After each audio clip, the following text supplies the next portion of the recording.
Selamat datang di United Wave Podcast. The United Wave Podcast. The United Wave Podcast. Kali ini bersama gua Dita Pramudia Dan Koko United. dan kali ini kita tidak boleh bercanda. Nggak boleh bercanda. Ya, karena takutnya nanti dibilang asik banget. Asik sendiri. Lah, kok ketawa? Karena lucu. Lucu Di kepala gua. Lucu di kepala gua sendiri. Jadi kita Tolong fokus ke beritanya. tolong fokus di Tolong fokus beritanya beritanya. aja. Gitu. Anda gratis nonton, jangan banyak atur. Ya.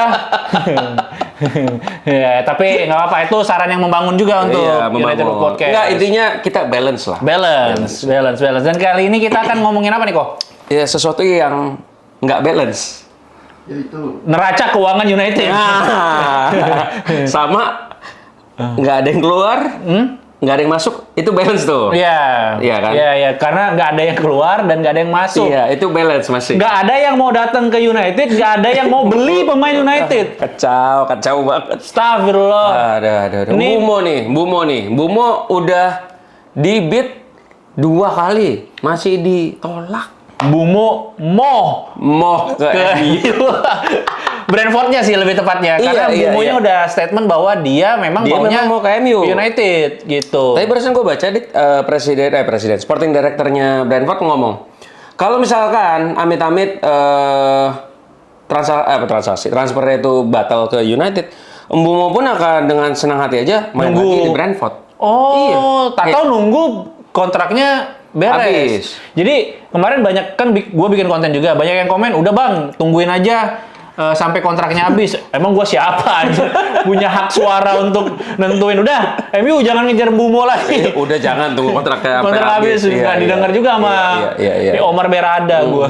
Iya, tapi enggak lah. Menurut gua dari hari pertama sejak gua yakin Bumo akan datang. Sama gue juga yakin, gue tinggal nunggu waktunya. Dan kalau menurut gue ini struktur add-ons-nya aja. Iya. Karena kan kemarin tuh 55 juta, 55 tambah juta, 7,5. tambah Dia tuh 7,5, pengen 62 sama kayak Kunya, tapi Ada benar-benar add-ons lain. full uang kayak 60. Langsung cash Iya, gitu ya? karena memang add-ons-nya kan entah itu juara FA kah, Iya, juara Premier League yang susah mustahil. gitu kan, juara Championship UCL, apalagi. All England, All England, Wimbledon, betul, ya kan. iya.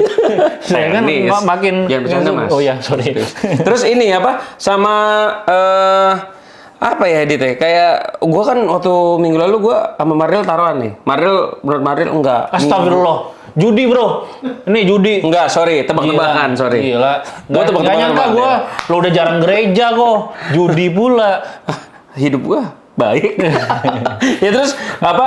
Gue bilang enggak setelah Juli. Gue pikir setelah Juli kenapa? Karena kan laporan keuangan musim baru. Ya, Tapi ternyata sampai sekarang nih tanggal 2 Juli masih belum ada berita juga. Jadi di semester kedua Malah itu ditolak. hitungannya tuh Satu sekarang. Hah? Tanggal 1. tanggal 1. Oh iya, sorry. Ini naiknya kapan? Iya, buat kalian yang denger tanggal 2 ini Ya, tanggal 2. Ya, jadi kan setelah bulan Juni Ini tanggal 1, itu iya. tuh keuangan dianggap nanti masuknya ke tahun Musim depan. selanjutnya, betul. Sehingga Supaya tidak nggak kena ada FFP, nggak kena FFP. nggak kena PSR itu. Nggak kena apa namanya ya? Profit kalau and bilangnya. sustainability Iya, jadi rules. kayak neraca keuangan yang nggak balance dan Iya, sebagainya, kurang masih lebih aman, seperti itulah. Dan betul. kalau gue sih kenapa United ngejar nggak nunggu tahun depan? Karena pertama daripada ditikung orang. Daripada tinggal orang. Karena kalau udah kayak gitu bisa main-mainan bayar gaji Gaji pemain aja. mahal-mahalan, Karena kan iya, ada Bosman Rules. Ketika pemain udah 6 bulan, kontraknya tinggal 6 bulan, Tinggal 6 bulan, dia boleh ngobrol sama siapa aja. ya, diskusinya. Nah, itu kan takutnya nanti diambil oleh orang lain yang bisa bayar lebih. Dan Iya. kalau ada pemain yang sudah ngebet ke United, sikat aja. Karena ini pemain berarti emang pengen main di United. Gini, iya sama ini, Dit. Kalau emang itu pemain emang bener-bener mau main di United, ya udah dia tinggal berulah aja di klubnya. Kayak seperti dilakukan Rio Ferdinand waktu tahun 2022 dari Leeds. Dia 2001! Udah iya. main 2022. 2001-2022 kan? Iya, Awal 2002. musim.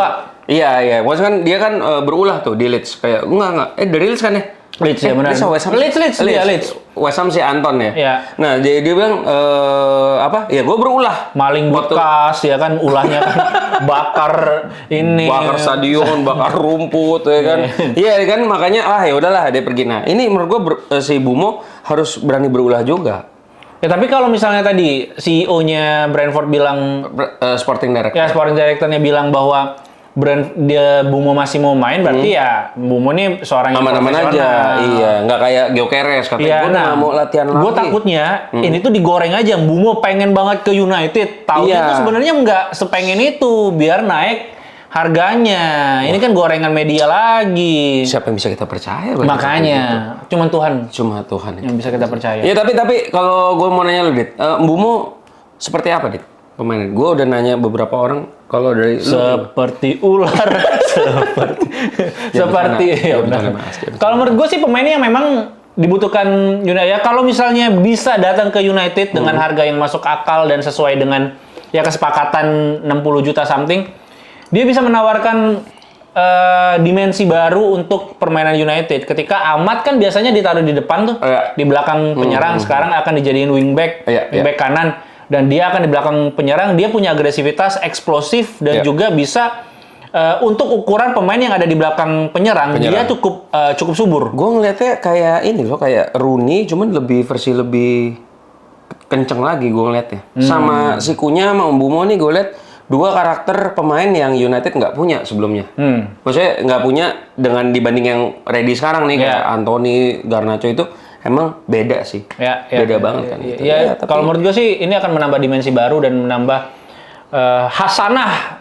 Hasanah bahasa lu ya. Opsi bagaimana Ruben Amorim bisa memilih banyak opsi yang ada di lini depan. Ya tapi ya balik lagi, menurut gua Mbumo tetap akan datang, cuman tinggal kita lihat bagaimana pinternya manajemen United buat nego-nego gaji dan harga. Karena kalau kita berkaca dan nengok tetangga kayak Chelsea, kayak City, kok mereka Liverpool, mereka kayak gampang banget dapat pemain gitu. Dan Chelsea udah dapat 6 pemain ya. 6 ya. Terakhir Pedro ya. Ya, ini 2037 semua orang di dunia dibeli Chelsea. Iya, makanya. Dan menurut lu Joao Pedro tuh overpay apa underpay tuh? Harga 50 juta. Joao Pedro. Iya, Joao Pedro. Joao Pedro ya harga pemain dewasa ini Pemain dewasa. Harus in this economic situation ya. itu masuk akal sih 50 Masuk juta. akal ya. Iya. Tapi kenapa dia bilang punya 62,5 kemahalan? Ya nggak tahu itu.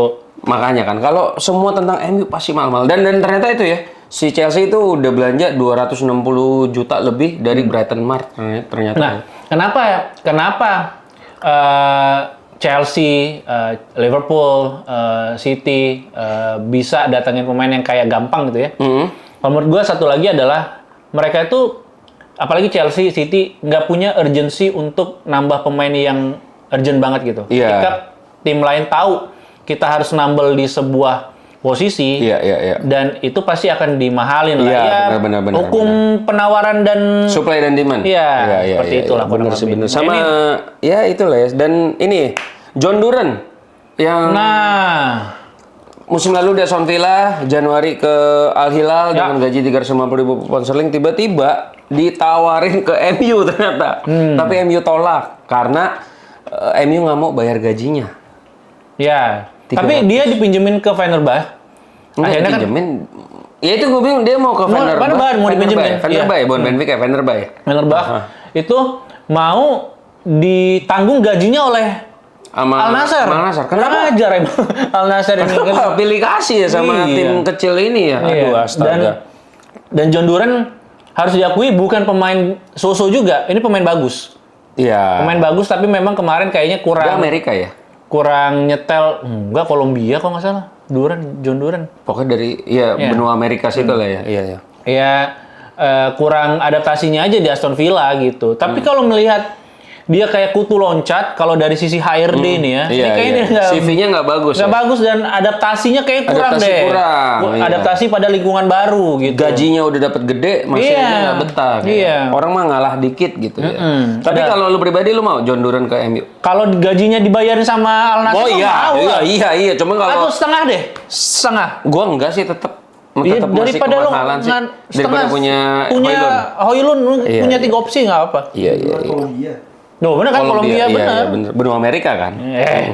Ya terus ya itu John Duran lah. Terus ada lagi berita tiba-tiba MU katanya ngejar Oli Watkins. Iya, dan Oli Watkins yang tahun ini di akhir tahun dia 30 Desember. 30 tahun. 30 tahun.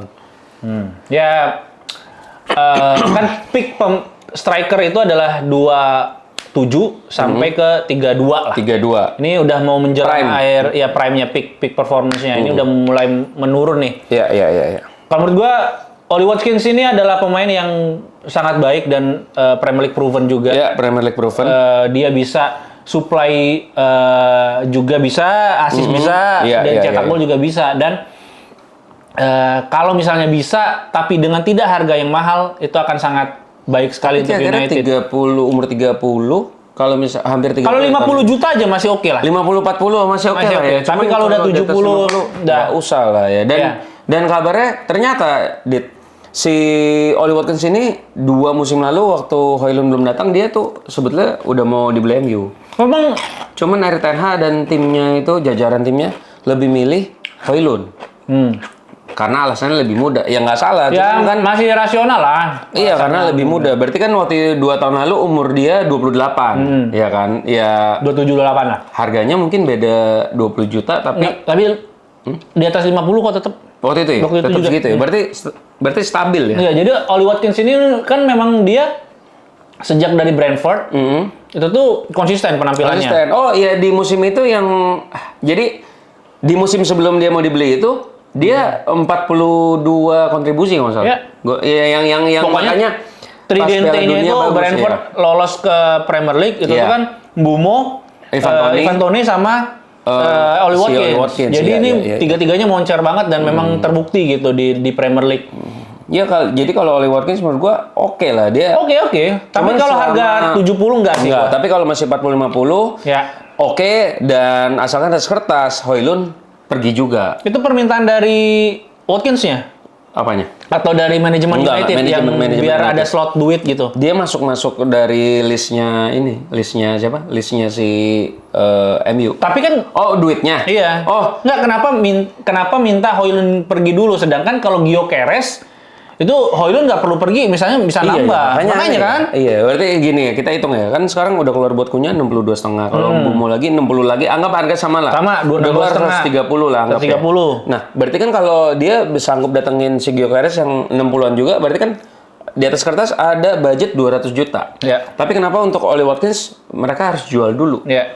Berarti kenapa tuh? Apakah sebetulnya MU cuma punya Atau memang 130 memang kalau misalnya datengin Gyökeres pun memang harus ngejual satu striker. Iya, karena kan kita masih di atas kertas masih ada Zirkzee. Ya, yang mana beberapa media di Inggris juga bilang bahwa Ruben Amorim lebih memilih mempertahankan Joshua Zirkzee Dibanding itu. Rasmus Højlund. Iya. Dan ya ini tadi yang kita lihat ya, ketika pemain susah datang ke United tanpa bermain di Champions League, kita juga susah ngejual pemain. Ngejual pemain, Ya, kita lihat Anthony sampai sekarang nggak ada tawaran resmi.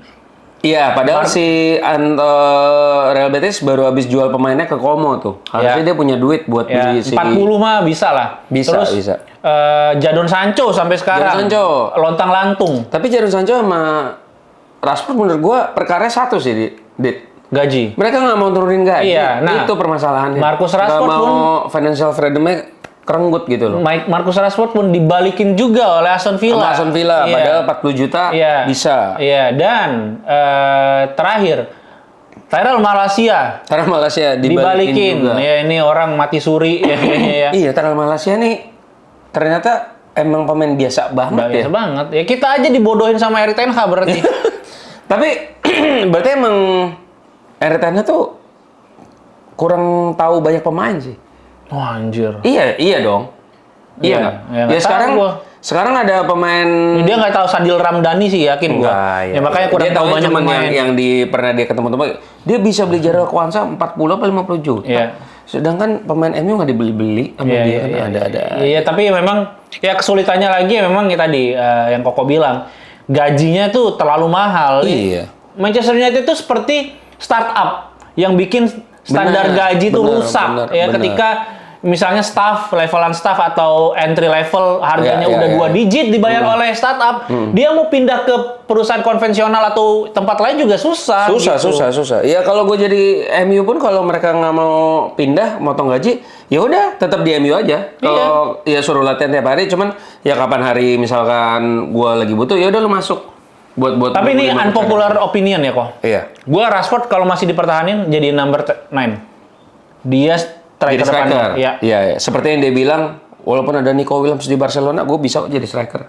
Ya harusnya dia juga bisa nunjukin ya. Ini ada Mbumo, Kunya, Rashford, Tapi gue jadi kangen Martial, Dit. Iya. Dengan adanya Rasmus Højlund kayak begitu tuh. Iya. Iya kan? Martial tuh lebih walaupun cederaan tapi lebih ngefek lah, lebih ada itunya. Terus ini Johnny Evans. Johnny Evans yang udah ikut lisensi, tiba-tiba dia didapat Tawaran. bukan tawaran, udah pasti lah. Iya, ditawarin dulu kan. Iya. Udah, akhirnya dia mau. Iya ada. Dapat ini, dia dapat posisi yang memonitor siapa pemain yang layak dipinjamkan sama enggak. Gitu. Dan si Darren Fletcher itu dapat posisi kan kemarin kan dia jadi jembatan nih antara pemain muda dari tim muda ke tim senior. Sekarang dia akan jadi manajer, jadi pelatihnya U18 gantiin Adam Lawrence. Oh, Adam Lawrence. Adam Lawrence kan keluar. Dia ya sekarang kosong ya, kemungkinan yang gantiin si Fletcher. Oh, jadi yang milih mana yang bisa dipinjemin, mana yang enggak. Itu John Evans. John Evans kan? Ya, John Evans. Berarti kayak semacam surveyor pinjol lah ya.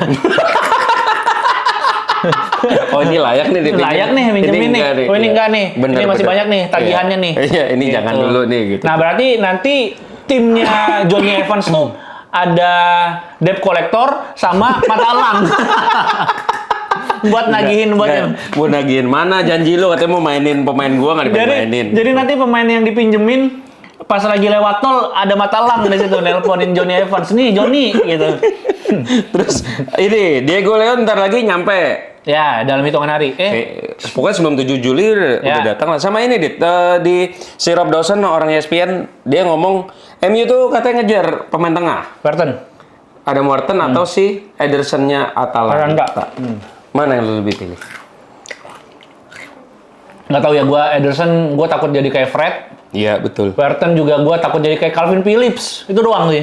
Tapi kan salah satu di Palace di musim lalu tuh dia nggak begitu jadi pilihan utama. Iya, malah 2 musim lalu dia lebih oke ya. Makanya. Turun ya? Makanya. Padahal kan ini lihat nih, 50 juta nggak kemana nih kalau ditawar MU. Iya, makanya. Ederson aja 35 juta MU nggak ambil. Iya. Gimana Tapi gue feeling gue nih, kalau emang dia bagus dan juga memang harganya segitu, bukan gorengan media, pasti udah ditawar MU. Iya. Paham nggak? Kayak 35 juta, lo udah dapat pemainnya 30 juta gitu udah zaman sekarang. Bener. Kayaknya emang udah harga MU minimal tuh udah di angka 40 kayaknya. Iya. Tuh kalau MU beli. Terus ada berita apa lagi nih kita nih? Udah nanti dicicil aja lah untuk episode berikutnya. Dan selamat juga nih kita ucapkan untuk Paula Bile Pogba yang akhirnya bisa bermain sepak bola lagi. Iya, dia di Monaco. Iya. Dan punya usut. Monaco ini adalah tim pertamanya di Perancis. Bukannya Le Havre. Le Havre kan maksudnya di kompetisi mudanya. Kan dia kan masuk langsung Akademi United. Juniornya si Monaco. Iya. Dia kan langsung masuk ke Akademinya United. Jadi nggak sempat untuk tim profesional pertamanya. Hah? Enggak dong. Justru MU beli dia dari Le Havre. Iya, tapi itu kan muda. Tim muda, iya. Jadi ini tim profesional pertama. Maksudnya tim senior pertama. Monaco ini. Di Prancis. Oh iya. Ngerti di Liga Prancisnya maksud lu. Iya, benar. Monaco juga bukan di Prancis sebenarnya. Enggak, di bawah. Monaco sendiri. Dan dia kan main bareng Takumi Minamino. Ya, kemudian Takumi Minamino ya, benar. Benar, Takumi Minamino dan juga di kiri siapa ya? Ada pemain-pemain yang udah Martial katanya. Martial balik kan, ya? Enggak kan? Martial kan di Fenerbahce kan? Iya. Gitu. Bukan Fenerbahce dong, di Olympiakos. Israel. Athens gitu. Ya, udahlah itu aja. Lah ya. Untuk The United Wave Podcast kali ini dan mudah-mudahan setelah beberapa podcast selanjutnya udah ada yang here we go lah minimal. Iya. Itu aja ya. Oke, sekian dulu. Ya, sampai jumpa lagi di The United Wave Podcast selanjutnya. Bye-bye.